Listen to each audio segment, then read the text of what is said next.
Hello my dear students. कल हम लोगों ने पॉलिनेशन अच्छे से समझ लिया है, ठीक है। What is pollination? The transfer of pollen grains from anther to the stigma of the flower. Okay, cross pollination, self pollination हमने समझ लिया है एंड हमने एजेंट्स भी देख लिए कि पॉलिनेशन को कौन कौन से एजेंट्स हेल्प करते हैं, ठीक है। विंड हो गया, इंसेक्ट्स हो गए, वाटर हो गए, एनिमल्स हो गए, ये सब हेल्प करते हैं। अब क्योंकि फ्लावर के अंदर pollen grains एंटर कर चुके हैं, ठीक है, तो male gamete is now going to mate with the female gamete. तो अब क्या होगा? अब फर्टिलाइजेशन होगा, ठीक है।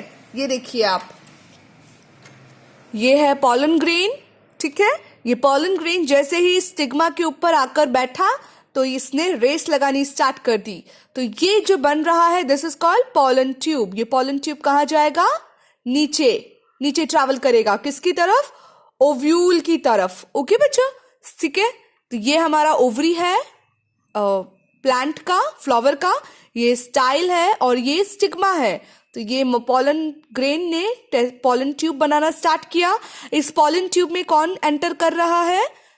पॉलन गैमेट्स, ये दो स्पर्म सेल्स जिसको कि मेल गैमेट बोलते हैं, ठीक है। ये दो गैमेट कहाँ एंटर कर रहे हैं? पॉलन ग्रेन से निकलकर ओव्यूल के अंदर। ओके, तो जब ये अंदर की तरफ एंटर कर जाएंगे और इस न्यूक्लियस को, ओव्यूल की न्यूक्लियस को क्या करेंगे? उसके साथ hi hello means meeting. So this is called fertilisation. यहां पर दोनों का फ्यूजन हो जाएगा। So this fusion is called fertilization. The process of fusion of male and female gamete is called fertilization. ये है मेल गैमेट, कहाँ से आया? पॉलन ग्रेन से। ये है फीमेल गैमेट, कहाँ प्रेजेंट है? ओवरी में। जब दोनों क्या होगा?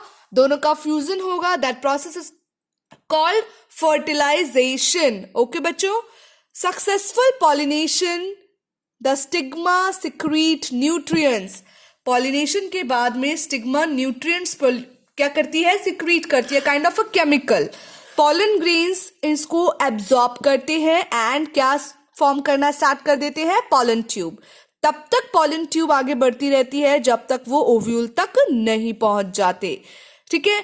देन वो जब पॉलन ट्यूब ओव्यूल के अंदर एंट्री कर जाता है तब मेल गैमेट्स आते हैं और ओव्यूल के अंदर एंटर करते हैं एंड वहां पे दोनों के बीच में फ्यूजन होता है। देन फर्टिलाइजेशन टेक्स प्लेस और जब मेल गैमेट और फीमेल गैमेट दोनों एक साथ जुड़ते हैं तो क्या बनता है? जाइगोट। सो रिमेंबर, जाइगोट कब बनेगा? मेल एंड फीमेल गैमेट के फ्यूजन से जाइगोट बनेगा, ठीक है। मतलब फर्टिलाइजेशन के बाद में क्या बनेगा? फर्टिलाइजेशन से पहले पॉलन ग्रेन्स में मेल गैमेट थे, ओवरी के अंदर फीमेल गैमेट था, दोनों के बीच में हो गया फर्टिलाइजेशन, दोनों सेल्स आपस में एक साथ मिल गई, क्या बन गया? अब जाइगोट, ठीक है। जाइगोट बनने के बाद में क्या होगा बेटा? ये देखो, ये जो ओवरी है, जो आउटर ग्रीन कलर की है, ये ओवरी बन जाएगी फ्रूट और जो ओव्यूल है ये बन जाएगा seed. So you have to remember, in the flower ovary get converted into edible fruit, वो फ्रूट जिसको हम खाते हैं, and ovule is converted into seeds. Ovule किस में कन्वर्ट हो जाएगा? सीड्स में कन्वर्ट हो जाएगा। जैसे कि मैंगो है तो मैंगो का जो पल्प है वो क्या है? ये आउटर ओवरी, और मैंगो के जो सीड है वो क्या है? ये इनर वन ओव्यूल, ठीक है।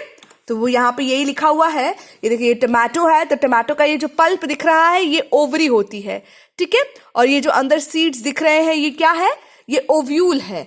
सेम ऐसे ये किवी का जो पल्प है वो क्या है? ओवरी है, और इनसाइड जो सीड्स है इतने सारे, दैट इज कॉल्ड ओव्यूल। तो जब जाइगोट बन जाता है, जो जाइगोट डिवाइड होता है आफ्टर फर्टिलाइजेशन, ओवरी क्या होती है? एनलार्ज होती है, मतलब उसका साइज बढ़ता है। ये देखिए यहाँ पे क्या हुआ? फ्लावर का पॉलिनेशन हो गया, ठीक है। अब धीरे धीरे सारे पत्ते वत्ते सब झड़ गए, उसके पेटल्स वगैरह झड़ गए, और जो ओवरी है, ये देखो स्टिग्मा, स्टाइल और ये ओवरी, अब ये ओवरी क्या हो गई? इसका साइज बढ़ रहा है, ठीक है। तो ओवरी बाद में क्या बनती है? फ्रूट बनती है, और ओवरी के अंदर जो ओव्यूल्स है वो क्या बनते हैं, सीड्स बनते हैं। क्लियर? तो फर्टिलाइजेशन के बाद में ओवरी एनलार्ज हो रही है, एनलार्ज मतलब साइज में बड़ी हो रही है, क्या बना रही है, फ्रूट। ओवरी की जो वॉल होती है वो बनती है फ्रूट वॉल, ओव्यूल जो है सीड्स बनते हैं। ठीक है, फ्रूट के अंदर एक या एक से ज्यादा सीड्स हो सकते हैं, ये हमें मालूम है ना। और जो पेटल्स, सेपल्स और अदर पार्ट्स जो होते हैं फ्लावर के, वो यूजुअली क्या हो जाते हैं, सूख जाते हैं और गिर जाते हैं, झड़ जाते हैं। ठीक है, क्लियर? ये देखिए, fruit is the seed bearing part. Fruit क्या है बेटा, फ्रूट जिसके अंदर सीड पाया जाता है, या फिर वो फ्लावरिंग प्लांट का राइपन्ड ओवरी है।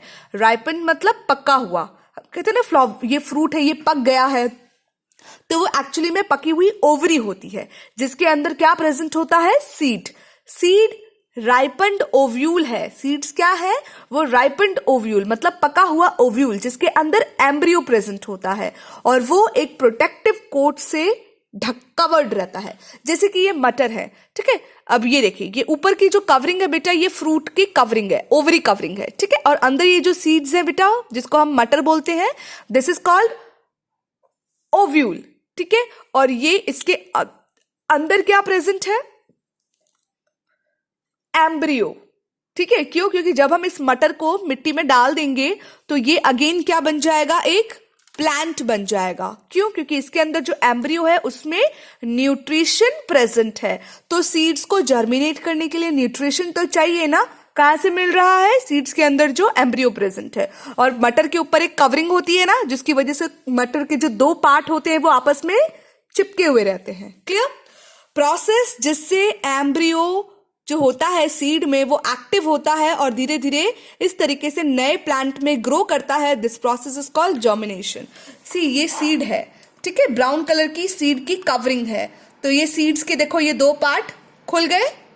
क्यों, क्योंकि इसके अंदर प्रेजेंट है एम्ब्रियो। सीड की कवरिंग के अंदर सीड का एम्ब्रियो प्रेजेंट है, जो इस प्लांट को न्यूट्रिशन प्रोवाइड करेगा, जिस वजह से नीचे की तरफ रूट्स ग्रो करेंगे और ऊपर की तरफ लीव्स ग्रो करेंगे। ओके बच्चों, तो आज के लिए मैंने आपको फर्टिलाइजेशन अच्छे से समझा दिया है।